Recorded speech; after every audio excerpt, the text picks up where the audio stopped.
Once Upon a Time, Part 3. Please make sure you check out parts 1 and 2 of Once Upon a Time so that Part 3 will make more sense to you. After the strangers had gotten the Moors to fight amongst themselves, that gave the strangers the advantage they needed to remain in the land of the Moors. Once the strangers had gotten enough of their own people into the land of the Moors, they began to go against the lighter skinned Moors that helped them to defeat the darker skinned Moors. By this time, it was the 17th century, and, and now the strangers had begun using the same skin tone tactics that they used to separate the Moors on the others who were now invading the Moors' land, which the strangers were calling the New Land. The foreign strangers began telling everyone who had come to what they were now calling the New Land that the land belonged to them. And it was the land of opportunity for anyone who was willing to work hard to get ahead. By this time, the strangers knew that they had to get rid of the Moors in order to make this statement true. So the strangers formed their own government and had started to use it politically to overpower the Moors with their new policies and laws.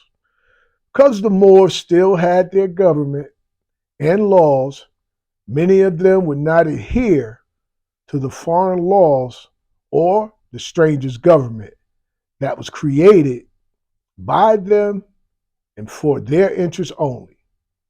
Shortly afterwards, the strangers realized that they were unable to control the land of Morocco as long as the Moors knew who they were and that they had all rights to the land and its resources.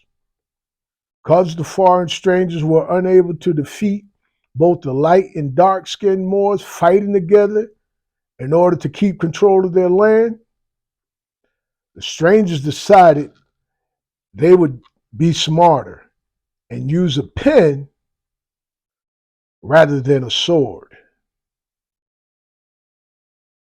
So, the foreign strangers, such as John Adams, John Jay, and Benjamin Franklin, began to negotiate with the Sultan of Morocco to form the Peace and Friendship Treaty. The strangers, now calling themselves the United States of America, known as the 13 colonies, sent their diplomat Thomas Barclay to meet with Tahir Fenice on June 1786. Days later, the treaty would be sealed by Saudi Muhammad and signed by Thomas Jefferson and John Adams at their respective diplomatic posts in London and Paris. Congress approved it on July 18, 1787. This treaty would last for 50 years. As I said in the beginning,